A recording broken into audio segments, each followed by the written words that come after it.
والله غير حاب نعرف شكون اللي جا هنا من قبل. عباك هذا احسن قرار ديرو من تجي للشرق، انك تجي لهنا لي كافاليي دو دولمن.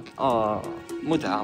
بيزاج هنا مش نورمال. انا ما رانيش حاب نرجع للدار. 4 في وسط هذا المكان راه ما كفاتنيش. تجربه ركوب الخيل مع الدولمن اكسبيريونس ما طراطاش، على هذيك حبيت نبارطاجيها معكم باش نتوما تاني تجربوها. هيا مال سيفيو الفيديو، ما تبخلوش وبارطاجيو مع اصحابكم اللي مغرومين كيفي بالخلوه. الانطلاقه كانت من الركنيه مع فريق فرسان الدولمن، الناس قمه في الاستقبال والكرم. صراحه قال ما حبيتها بكم. تخيلوا برك هذه اول مره نسرج الحصان ديالي بيدي. هذه الفكره ما كانش ديالي، كانت الفكره تاع دادي. شعور بزاف خطير، سيرتو بعدها من تحط رجلك وتركب. الخطوات الاولى كنا ماشيين حبه حبه وسط هذه المناظر الساحره. تخيلوا برك في الربيع كيفاه رايحه تكون. بصح من شوفها فرانك راح بيقالو بيبيه شويه، راه بدا الادرينالين يطلع له في العروق وانا خليته على رايو. سينو انا بور موا هذا ماشي قالوا، هذا علاج نفسي. سيرتو من تسمع لي طالون ديالو وديروا في هذا الطرف. الحكايه ما خلاصتش كونترير، هذا وين بدات من وصلنا لهذه البلاصه للقمه اللي توصلنا في كمكان تاريخي يعود لاكثر من 3000 سنه. المكان هذا المسمى بالدولمنز اللي فيه قبور واحجار غامضه، وهذه الاثار متواجده في الكثير من دول العالم كما اوروبا واسيا. الريل هذايا ما راحش يكفيني باش نحكي كلش على الدولمنز. اذا شفت باللي عجبكم لا فيديو راح نزيد نبارطاجي معكم افيك كون بليزير. دوماج حان موعد الرجوع، وكما قال الشاعر